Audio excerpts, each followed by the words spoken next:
Tom here from Tom's Big Spiders. I'm going to do something a little bit different this morning. I usually, before the podcast, take some notes and stuff and have kind of bullet points of what I want to hit in a podcast. Today, I'm just not feeling it. I'm not feeling like doing something scripted. I just feel like kind of chatting about some things that are going on in my collection, some things that have come up over the last couple weeks, and kind of make it a fun, laid-back one. Eventually, this summer, I will be off on break. I teach, and I get my summers off, and at that point, I'll start getting in some special guests and people to kind of chat with me, and that'll be a little more of a free form, just kind of going back and forth. So I guess we should practice that by kind of having me go off script. When I teach, I don't like having a script. I don't like, back in the day, they make you basically map out your lessons through lesson plans and have every single part of your lesson scripted. And I found very early on that when I'm doing that, I don't feel natural. It doesn't flow. So we're going to kind of do the same thing with this right now, just have some fun with it. So first off, one of the things I wanted to address, it's one of those ones I'm incredibly appreciative for, but a lot of folks have been asking me to expand or hinting that I could expand the podcast to an hour. And here's the thing, I will be doing some longer ones. We'll see how long this one ends up, because usually I have them kind of marked out so they're right about a half hour. But this is a paid plan that I'm using right now, so just a heads up, I have to pay when I run over my amount of time that I get. I believe I get 3 hours a month, which is a good amount. I can do my half-hour episodes and sprinkle in some longer ones in there. So it comes down to, as much as sometimes I'd like to do hour ones, and we'll see what goes on in the summer when I have a lot more time on my hands and I can kind of sit down and just go, because I will admit there's been a couple times where I'm rushing it at the end because I'm trying to get it in that half-hour slot. But the first month I had this, there's a little counter that shows me how much time I have remaining. And their counter told me with 2 days left that I had 35 minutes remaining. So I went and I recorded a 35-minute bonus episode to put in there, loaded it up, and lo and behold, the counter was off, and I ended up getting charged an extra $4 for it, which was like, all right, this was something I was just trying to do so I didn't lose the time I was paying for, and ended up paying extra for it. So I'm going to try to avoid that for the time being. So from this point on, for the near future, basically what I plan to do is there'll be half-hour episodes, which some things, it's just they fit neatly right into a half hour. There'll be ones where I run over, and hopefully people don't mind the inconsistent times. If you get 50 minutes or an hour, you got bonus. If it's a half hour, that's what I originally said I would do.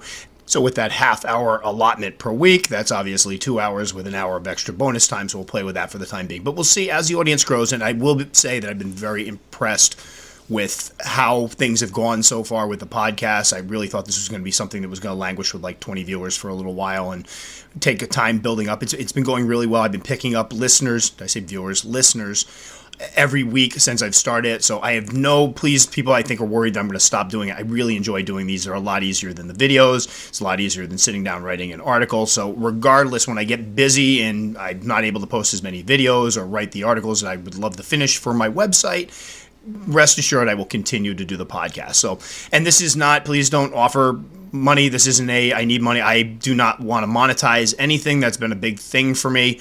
I don't monetize my YouTube channel. I don't do anything with my blog. This isn't about making money. This is something I enjoy doing. I like teaching. I absolutely love animals. I love tarantulas, and this is fun for me. It's a hobby. So with a hobby, I'm expecting to shell some money out for it, but I just want to make it clear, it's not that I'm trying to be stingy with my time. It's just I do have to kind of think of how many hours I'm using and try to avoid paying extra overages for going over my allotted 3 hours. So there's that. Now, the other thing that's coming that I'm probably going to talk about this morning, and again, this is going to be kind of a laid-back thing. There's no script for this one. I'm just going to run off the mouth, so hopefully I don't say anything stupid. A lot of talk over the years about substrates, and I believe I covered substrates earlier in another podcast, but I've had something going on lately that's made me rethink kind of what I've been doing. Now, just to give you a background, many years ago I started like most everybody did. Actually, when I first started out in the hobby, it was the 90s. The first tarantulas I had were all kept on vermiculite. That was that was what everybody used for them, and all the books were like, yep, just use vermiculite. And then obviously we've changed since then, so I do use vermiculite as an additive now, but not as the main substrate. There are some people that still do it. I'm not going to get into that discussion right now. But when I got heavy into the hobby, it was cocoa fiber. Everybody uses cocoa fiber. And I'm going to try to make this one short because everybody's heard it all before. But what happened was, as I started keeping more and more species, I realized that cocoa fiber has some properties I'm not particularly enamored with.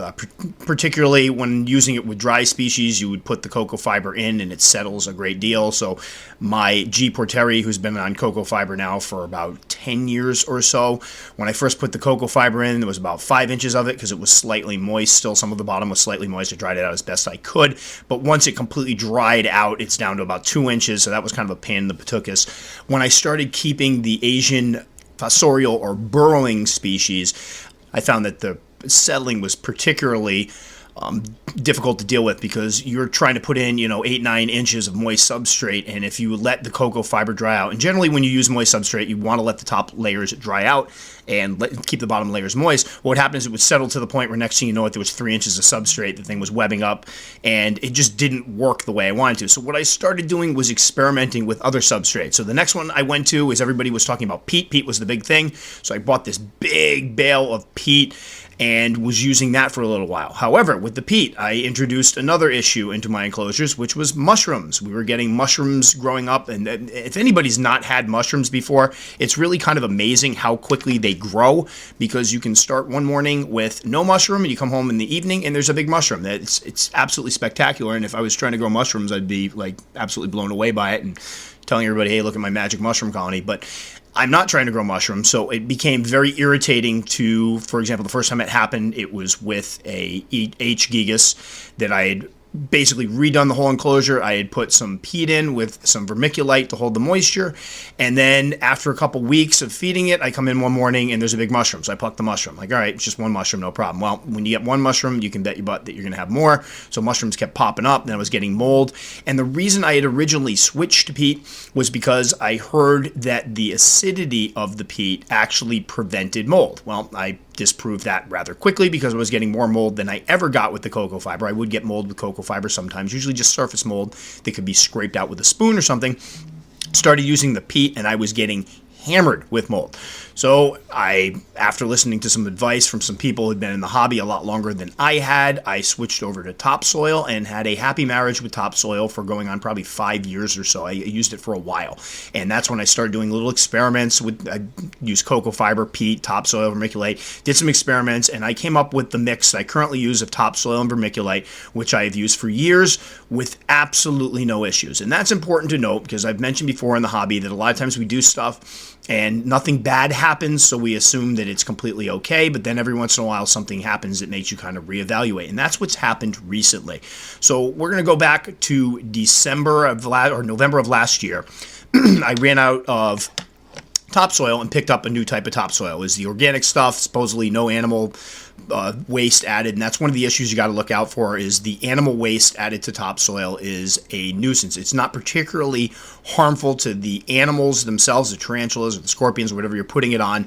It's the fact that they add chicken waste and animal dung, which can attract a number of undesirable pests. I mean, that's biological waste. You can get maggots and things in, and we'll get into that in a moment. But so I kind of look for organic that is just taken freshly out of a fort. They basically pull the dirt up, and this new bag of stuff I got from Agway, which is a farm supply place we have around here. So folks in other countries probably don't have this, and I don't know if they're just regional to New England. Maybe other people in the U.S. can chime in whether you have Agways, but they carry like grain and stuff like that. So I bought some bags of topsoil, and it was very dark and rich. I love this. I'm kind of sick that way. I love the smell of rich dirt and probably a farm background. And so I started using that for a little bit and immediately started having some issues. Now, over the years of using topsoil, on occasion I've gotten bad bags. And usually what happens is you get a bag that's filled with sticks or rocks, or one of them had chewed up plastic pieces in it. It wasn't particularly great stuff. So you kind of filter that stuff out, use the good part of the dirt, and you're fine. And on occasion, what I would end up with is every once in a while I get some little gnats. There were basically fungus gnats in the substrate, but it was never a big deal. There are a few here and there. They do not bother the spiders or the scorpions, and if you've ever gotten some gnats, you'll see that as much as it's driving you nuts, they don't even seem to register them, which is great, but it's an incredible annoyance. And that's about it, though. I've been very, very lucky with the dirt. Occasionally, I had one bag of dirt a couple of years ago that was filled with that I believe it's yellow dog vomit mold. It's got this weird name, but it's this nasty yellow mold that I usually try to get rid of immediately, so it means an immediate rehousing, but very, very good luck overall. So anyway, I pick up a new bag in November, and this was right around the time where the weather was starting to get cold, so I was getting a bunch of stuff in because I knew I wasn't going to be ordering a lot during the winter, and I used this for a few cages, one of which being the enclosure that I was housing my pair of emperor scorpions in that I planned on breeding. I put in a nice level of vermiculite on the bottom and then packed in some vermiculite mixed with topsoil on the top. Well, I got my first explosion, and when I say explosion, I mean this was just ridiculous, of fungus gnats. At first I was worried, you hear forward flies, and those can be an issue, and if you look up forward flies and tarantulas, you'll hear some horror stories about them. Luckily, my wife works with an entomologist, and we were able to identify they were fungus gnats, but we're talking hundreds of fungus gnats. I've never seen anything like this, and these didn't come from my home. They were in the soil. When I put the soil in there, it was a few days or so I started seeing the first fungus gnats. I'm like, all right, I've had this happen before, no big deal. And fast forward 2 weeks, what happened is I think the adults were in there, found enough material, biological material, that they could feed off of in that substrate to go in and reproduce again. So the next batch of young was enormous. It was like a swarm. I came down one morning, turned on the light in my room, went over to check on my scorpions, and it was an absolute nightmare of flies. We're talking crawling all over the substrate, flying up at the top. So there's a couple remedies you can use that sometimes works. One of the ones is you can mix apple cider vinegar with a drop of dish soap and some sugar, and you mix it up and put it in like an open cup, and you can use little deli cups with holes around the top edge, or cans or things. And basically you fill this concoction, you put this concoction in it, it attracts the gnats and some of the flies and stuff, and they come in and they basically go to drink the mixture and they drown. And this works when you have a few of them around, so I tried putting some of these devices, I mixed a couple of them up and put them around the enclosure, and I did catch dozens of them, but it wasn't even scratching the surface of what I had to deal with. So then we got into using non-toxic fly tape to kind of put around the area. They were basically crawling up the side of the enclosure, and luckily it was scorpions, so they can't climb as much, so I put them up top, little strips of fly tape, which actually did a pretty good job getting most of them out of there. But here's the deal. They need moisture to thrive and produce and keep their eggs healthy when they lay their eggs in the substrate, and I have a species that I need to keep moist. So it was becoming this never-ending cycle of I would kill off a bunch of the adults, I would let the top of the substrate dry out a bit, the gnats would go away for a little while, and then inevitably I would have to moisten down the substrate because these guys need it moist, and I now have a gravid female, so she needs moisture, and as soon as I would add it to the substrate, they would be all back. So for a while we were just battling it with this one enclosure. Then what happened is I started getting them in all of my enclosures. And so some people that watch my YouTube videos have heard me mention a couple times the issue with gnats. And it's become a running joke around here because Ghost has a new album coming out, and the people that listen to Ghost will know their new single is called Rats, so everybody around here just sings gnats, and you can do the rest in your head. Other people that don't know what I'm talking about, don't bother searching it up if you don't like that kind of music, but it's become like a theme around here. Every time I say gnat, somebody starts singing that song. It's become a huge issue. So there was that part of it, the gnats, and people have been asking me, what do you do to kill the gnats?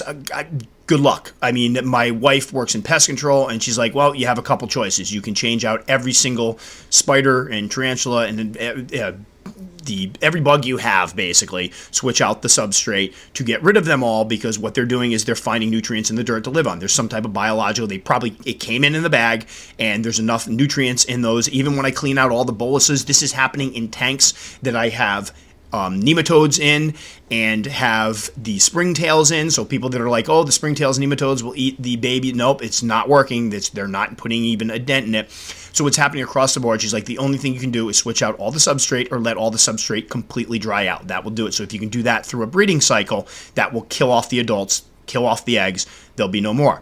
Here's the problem, though. It was winter time here. I can't afford to let my species, my moisture-dependent species, dry out. So you're kind of stuck. It's a huge conundrum. So we have that issue. Then we have another issue with the substrate, which I've never had before, which really freaked me out. I was watching one of my little juvenile, I believe it was my Brachypelma auratum one morning. I had just changed her enclosure, give her some new substrates. It was this same bag of the Agway stuff. And I was watching her kind of crumple up the dirt. She was doing some digging. I thought, oh, that's cute. And I look down and there's this little green ball. And I'm like, what the heck is that? Is that some kind of mold or something? So I take out her container and I pop the top. She scuttles off and I reach in and pick up this little green ball. So like an idiot, I'm thinking first it's like an airsoft BB. And my kids have airsoft guns. So I'm thinking, all right, somebody must have shot it in the bucket that I keep my substrate in. Thanks guys. So like an idiot, I go to bite it. And just to kind of taste it to see if is this something that's, just a piece of plastic. Well, it wasn't plastic. It was immediately my mouth was flooded with this terrible taste. It was basically one of the fertilizer balls, the little green fertilizer balls they add to dirt so that you can grow grass and things like that. So there was a ball of concentrated fertilizer in my spider's mouth. Fantastic. This is organic substrate, supposedly, says right on the bag. No artificial additives or anything like that. I don't believe those little balls grow on trees or anything. Those were added. So I had a bag of substrate, chemical fertilizer in it. Fantastic. So I've been buying this stuff for years, assuming that I could trust these companies. And again, that's important to keep in mind for anybody that uses topsoil. 99.9% of the time, it seems like it's completely fine. They say organic, it's going to be organic. They will tell you what's in it. But you always run the risk of contamination. I don't know where they pulled this dirt from. Perhaps they had gone to a place where there was a construction site and they were, if you watch when they tear stuff down, they tear the trees down, they start leveling land and everything. They'll a lot of times take that top layer of soil, that rich soil off, and sometimes sell it off. And at the same time, they'll be over in another section of the construction site trying to get grass to grow to make the place look presentable. So I'm guessing they probably got some of that stuff mixed in, but it was contaminated. So now I had to quickly, that we're talking, I think this was literally in the morning when I found it. So I'm getting ready to go to school. Now I'm all of a sudden doing emergency rehousing because I can't have her eating fertilizer. Obviously that's not going to work. So we change it all out. Well, then I go into the garage and I look in this bag and I start picking through it. It's loaded with these things. So you got to figure the ones in there that are intact haven't broken down, but these things are meant to dissolve. So God only knows what's in my substrate. Fast forward a couple months, and I had a couple mysterious deaths in my collection, most of them surrounding molting, where the animals would go down into their burrows to molt, or they would close up their things. And, I've done this for years. It's never an issue. I don't panic anymore, usually. I didn't for a while when things molt because I've had excellent, knock on wood, excellent results as far as molting. I've had a handful of bad molts in my time of keeping a lot of different things, moisture dependent, whatever. Well, I had a couple mysterious deaths where the things would go down to molt, and then next thing you know it, they're dead. And it really started to freak me out. And this is going to get into the second part in a minute where we talk about confidence in the hobby, and I've alluded to this before. But it really started to freak me out because I pride myself on not having a lot of deaths in my collection. I've mentioned this before. And when there is a death, I'm trying to figure out what the heck caused it. Well, all of a sudden, I have two animals that go into what seems like should be a normal pre-molt, and they're dead. One was, I mentioned to earlier, was a Theraphosa blondi that I had picked up, and it was doing great. It was eating. Its abdomen turned nice and dark, and next thing you know it's lethargic, it's dying, and then it's dead. And I didn't think the conditions should have been right for it. I had moist substrate. It had a water dish. It wasn't overly moist. It had good cross ventilation, knock on wood, but the other one that I picked up was doing great. So I'm like, what is going on here? Come to find out, when I look back at it, I had used this bag of substrate. I picked it up right before I got a bunch of stuff and used it for a lot of these enclosures, and this was two of the ones that had been in that substrate. Now, am I 100% sure this is what caused it? No. As we've talked about before with tarantula ailments and issues, it can be very difficult to key in on exactly what causes a death or causes the poor health. However, I started seeing a trend. It was basically similar. Both spiders were housed in this substrate. Both spiders were eating fine. Both spiders went to molt. Both spiders, one of them died basically right before it should have molted, and one of them died actually molting. That was my species electric blue, which was absolutely devastating. It went down into its burrow. It seemed to have a good molt. And then a few days later, I looked down, it wasn't moving. So I opened up, immediately took it out and went to check on it. And it had lost one of its legs during the molt process.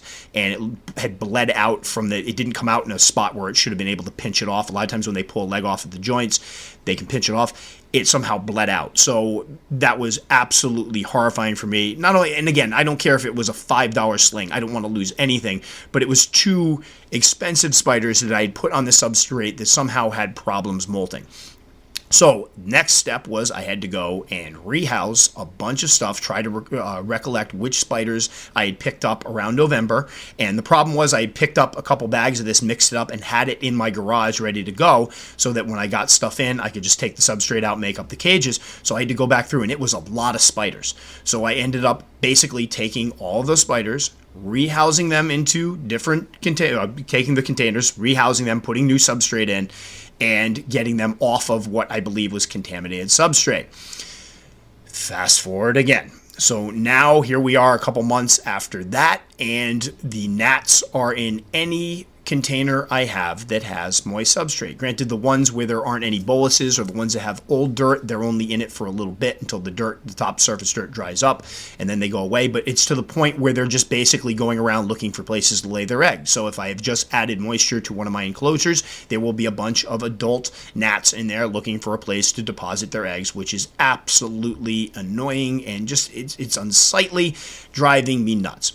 So the point of this one is here is where I'm at as far as collecting. For years, I have sworn off the cocoa fiber. The cocoa fiber drove me nuts. And the biggest issue I had with cocoa fiber was the expense. Even when you buy the bricks, the expense, when you compare it to a bag of topsoil, you can get a bag of topsoil for $2. The cocoa fiber bricks are $3, and although they talk about how much they expand once they dry back out, and you got to remember, not all the spiders need moist substrate, you're left with a lot less substrate than you really would prefer.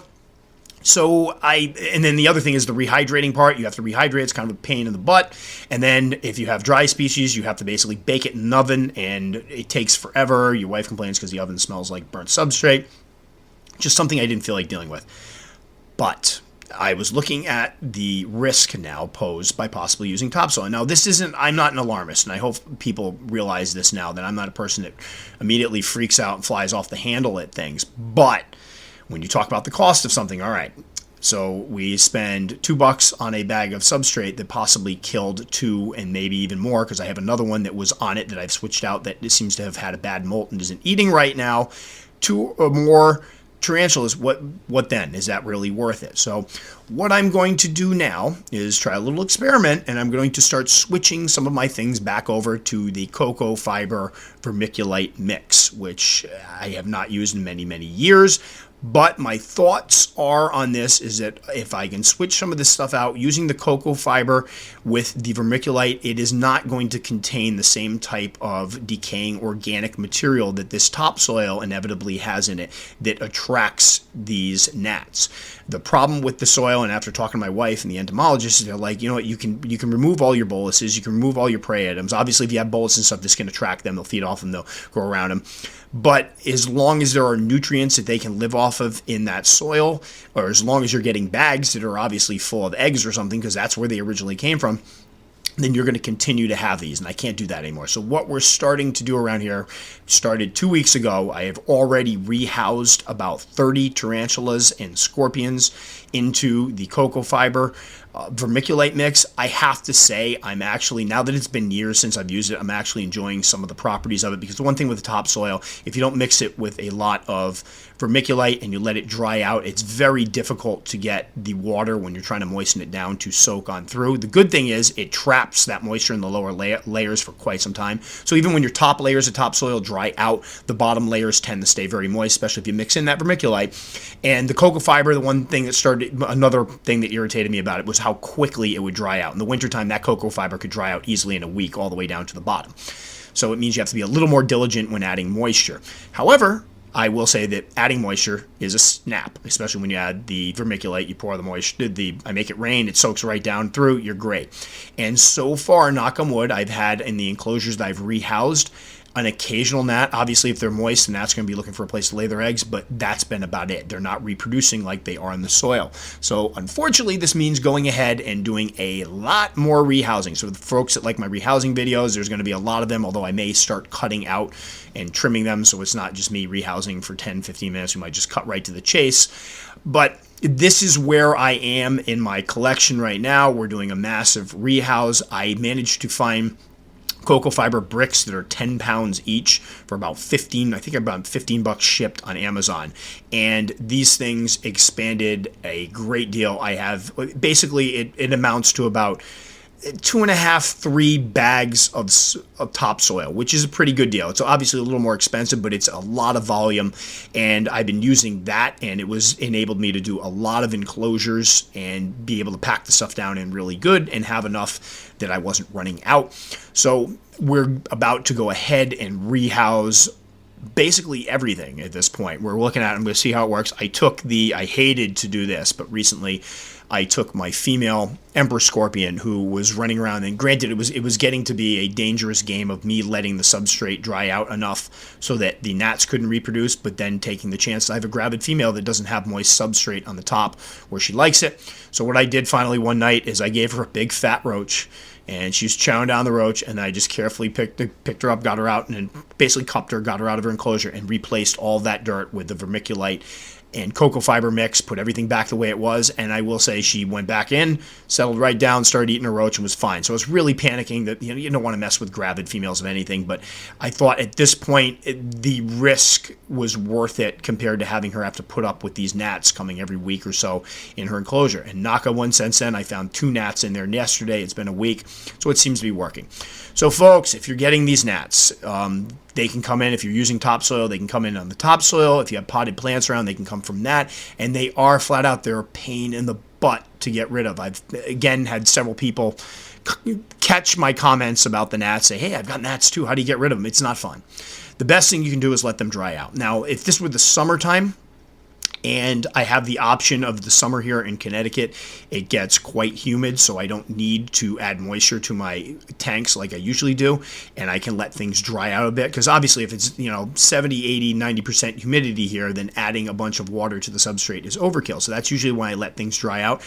I think in the summertime, I could probably kill them off by just letting everything dry out for a couple weeks. But I can't take that chance right now where we're still having cold nights. My heater's drying out the air. It's just not possible. So this is the solution I've come up with. So if you have a smaller collection, something to think about. And I want to make it very clear, I'm not telling everybody to stop using topsoil.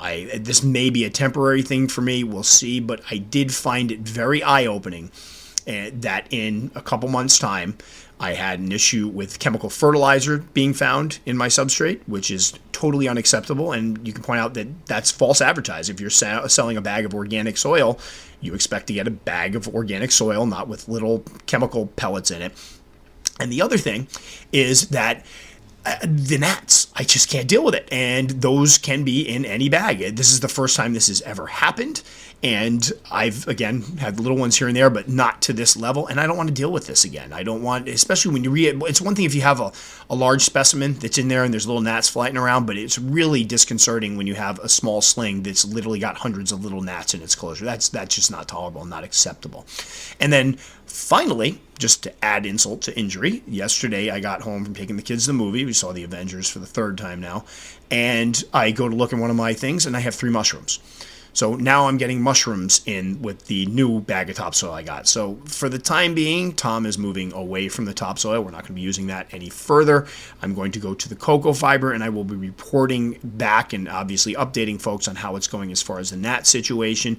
Again, I know there are people out there that are going to chime in. I've been using topsoil my entire life, never had an issue.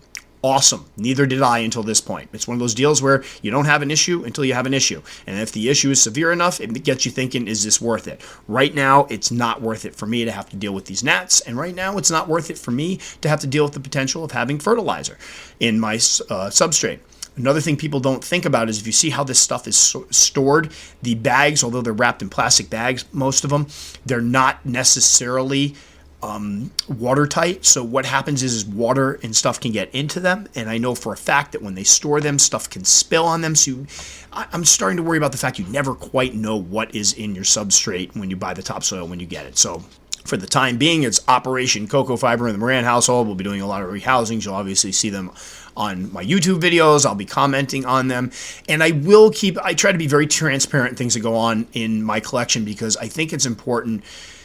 Through the blog and through the YouTube channel, I get the fact that people look up to me like I'm some type of expert on this. But again, I'm not a biologist. I am not an entomologist. I'm not an arachnologist. I am a hobbyist that enjoys keeping tarantulas, and I do consider myself to be pretty observant. the background with farming and taking care of animals, so I think that gives me a bit of a one-up, but people need to know things don't always go right. I think a lot of people get into the hobby and get very discouraged when things don't go correct and they freak out and they think they're doing stuff wrong. Here I am. I've got 200 and something animals right now, and I've had a great run. I've just lost two bad molts, which I think is because of the substrate I'm using. Now I'm rethinking my substrate. This is how the hobby goes. This is how you got to kind of go and be ready to juke and jive when something goes wrong and give it some thought, and instead of just sitting there going, all right, well, keep using what I'm using, you got to try to branch out and try something else. So this is why I share stuff, so that people know it's not always rosy over here. There are things that go wrong.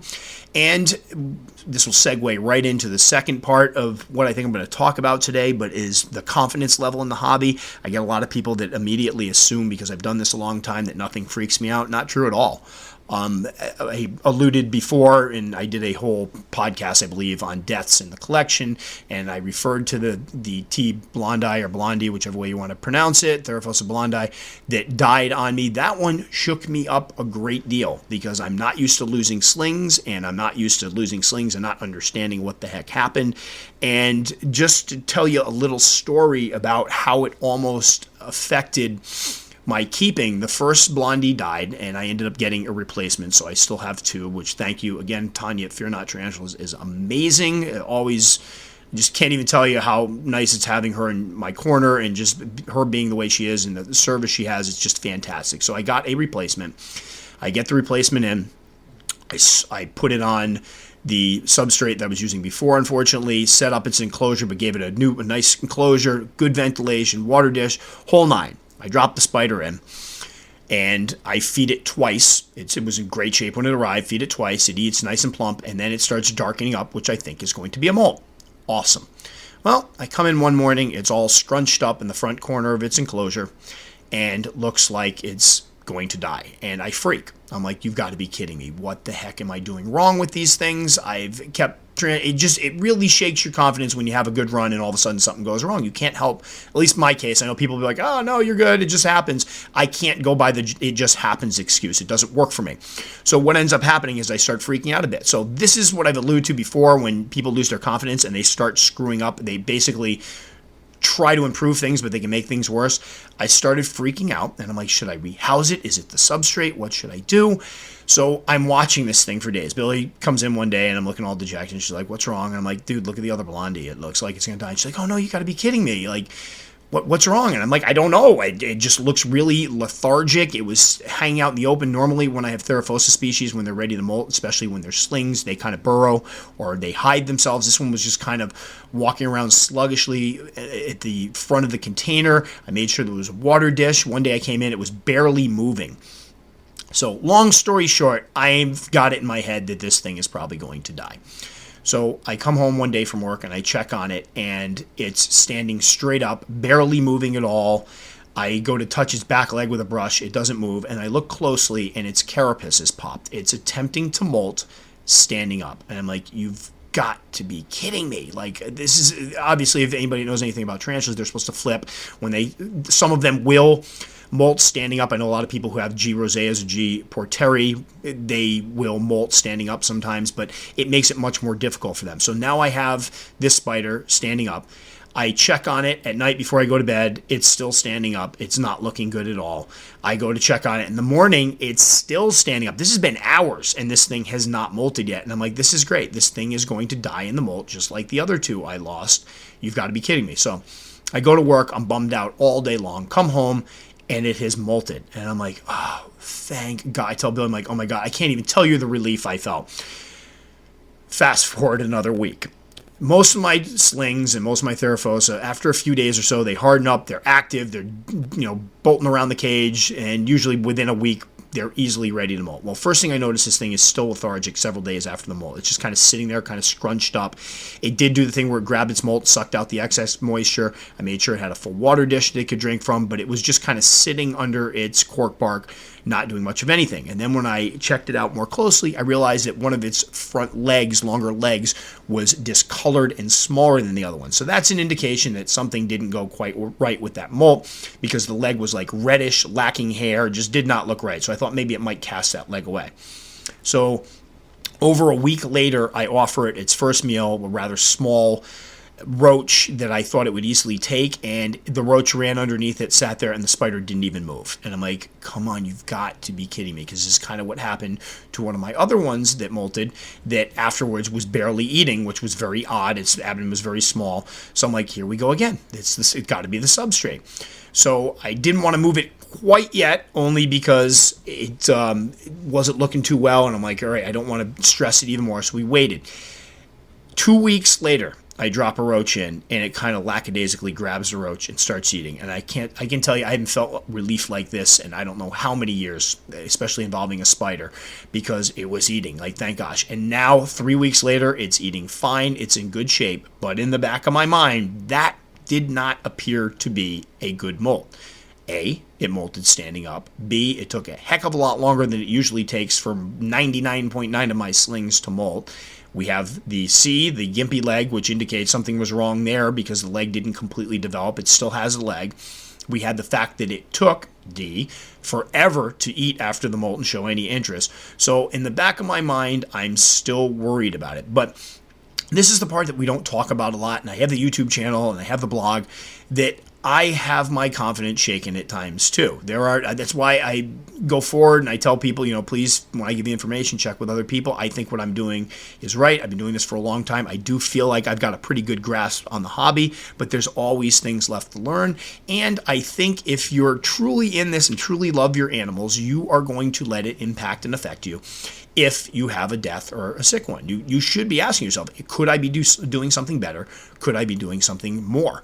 And I wrote an article about this a while back about people being able to speak freely in the hobby when something goes wrong. I think what happens sometimes is people have something go wrong, like something dies or they do something wrong and they're afraid to go public with it because there are people out there that will immediately jump all over them and make them feel silly about it. It can happen on the forums. It can happen on the Facebook groups. And that's no way to treat people, and that's no way to keep this hobby going.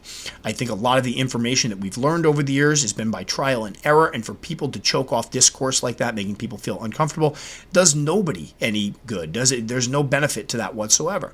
So we will have people that I'm hoping will hear this and realize, yes, Tom Moran from Tom's Big Spiders, who again, I just want to point out is just some dude that plays with spiders that ends up, doing videos and stuff on it.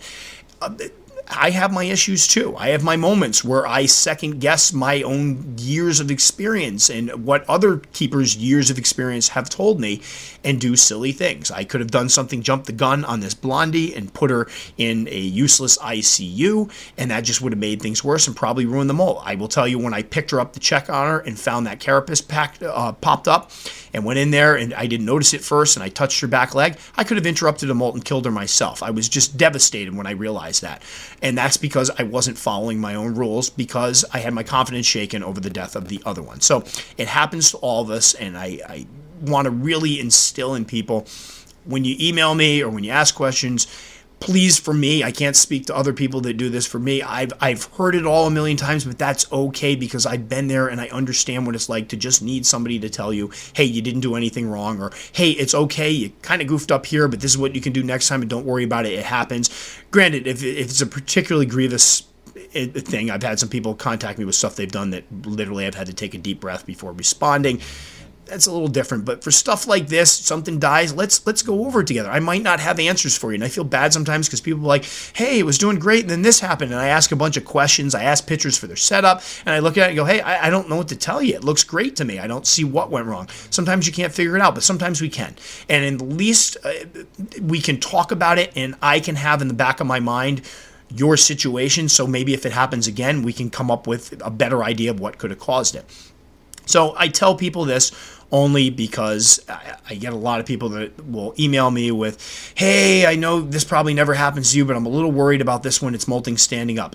Yes, it happens to me. Yes, I worry. It's been years. I don't think that's ever going to go away, nor do I want it to go away, because I think the point that feeling goes away, where you kind of blame yourself a bit, or at least look to see if you could do something differently, if that goes away, then you're kind of just rather complacent when it comes to deaths and issues. Like, oh, it died, that's just the natural order of things, so what? And I don't think that's the right place to be. So this kind of piggybacks on something I did earlier, but I think it's important to mention because this is two things now. I'm second guessing myself on the substrate I've been using for years, and it's causing me to rethink what I'm using and whether it's, it might be worth the extra cost to use the cocoa fiber. Cocoa fiber has its good traits too, so it might be okay to just ignore some of the bad traits and have healthy spiders. And then talking about just the whole molting process and deaths in the collection, that's something I second guess too. So that's two things I'm covering today. I know, again, this is one of my off-script things. I'm just kind of running off the mouth. Hopefully people aren't sitting there. I know a lot of people do feedings, and I hope they're not sitting there falling asleep going, my God, can you just shut up? But I do think these are interesting things to talk about, and it's a little more fun sometimes to just talk about some of the things that go on here in the hobby that don't quite make it to the videos or our YouTube channel. I mean, trying to do a video of this just wouldn't work, but I think the podcast is a good format for it. So going ahead, I'm obviously going to keep people updated on how it goes with Operation Cocoa Fiber here and let you know if it helped extinguish the gnats. If anybody has any secrets that they've used for killing the gnats, I would love to hear them. Again, I've done research, I've talked to entomologists, we've tried quite a few things, and unfortunately, in this instance, it seems like they came in probably some contaminated soil that was probably full of them, and once they were activated, just have been able to run amok, going from enclosure to enclosure, looking for those moist spots and stuff with enough material for them to breed, so it's become a bit of a nightmare. Again, I have not seen any indication that they are hurting the spiders or the scorpions, but I don't want to take the chance. I mean, once you see a cloud of little gnats come out of an enclosure, the only good thing is I have the jumping spider babies that are starting to emerge, and I'm thinking that'd be a really good food source for them. I'm going to basically hold the container over one of them, shake it up, let those things fly in, and let them take some of them out. That'll be kind of fun. But the idea of the next month is I would like to pretty much eradicate them. And then once the summer months come and it gets humid here, although I am definitely 100% not looking forward to hot, humid weather, the good thing is I will be able to let my enclosures dry out and hopefully eradicate the rest of them. So there will be updates in the future. I will probably talk about this a little bit in my videos, but not at length. And hopefully we don't have any more molt problems, because that one's killing me. I don't want to see any more of that. I don't care which species it is. It's just not the molting issues. It's one of the bugaboos of the hobby that you know you're going to have them, but I think I was very fortunate in having years with no issues at all, and to get hit with a couple right in a row really gets you kind of worried. So hopefully that'll improve that. So again, thanks so much everybody for listening. I do appreciate it. This one ran over a little long, so hopefully people like it, although it was a lot of me rambling. Again, if you want to leave a comment, the easiest way to do it is to go to my Facebook page, where I will usually Sunday morning post up the link to the latest podcast, and people can comment there. And I would love to hear from people about whether they've dealt with the gnats and stuff. I would love to hear from the people who do the bioactive enclosures and things of that nature, if they've had any luck eradicating them. A buddy of mine on Facebook, Ryan Mack, he does some absolutely gorgeous bioactive enclosures, like totally jealous. He's up in Canada, so we're going to figure out at some point where I'm going to order something from him and have them shipped down. It's going to cost me an arm and a leg, maybe one of my kids, but he does them, so I'd love to hear what he uses and stuff. And he and I are going to be doing a podcast coming up where we talk about bioactive enclosures. I want to know more about them, and he's got some beauty. He's making his own. He also just bought Tangled in Webs in Canada and is going to be doing a grand reopening, so we'll be talking about that as well, because I know a lot of my people that I talk to that are up in Canada, it sounds like there are limited places, good places to buy from, so it'll be good to have somebody that's really into the hobby taking over, and he really wants to build this up. And the fact that he's going to be having, import coming in, and then the fact that he will be doing his own enclosures and selling them, that'll be a fantastic opportunity for folks up north. So we'll get him in. But again, anybody that's had any luck eradicating him, the one thing I have thought about doing, before we go, I'm just going to keep this one going. The one thing I have thought about doing is using predatory mites. We've scouted out a couple places that has them. Supposedly they will eat the larva of the gnats, so I'll try that out and see how it works. We'll see how it goes. Maybe I'll try it in an enclosure. I'll take the animal out of the enclosure first, put the predatory mites, but I know people have used them before and had a good situation with them overall. It worked very well for them, so we'll try breaking those out as well. That might be another way to kind of eradicate these things.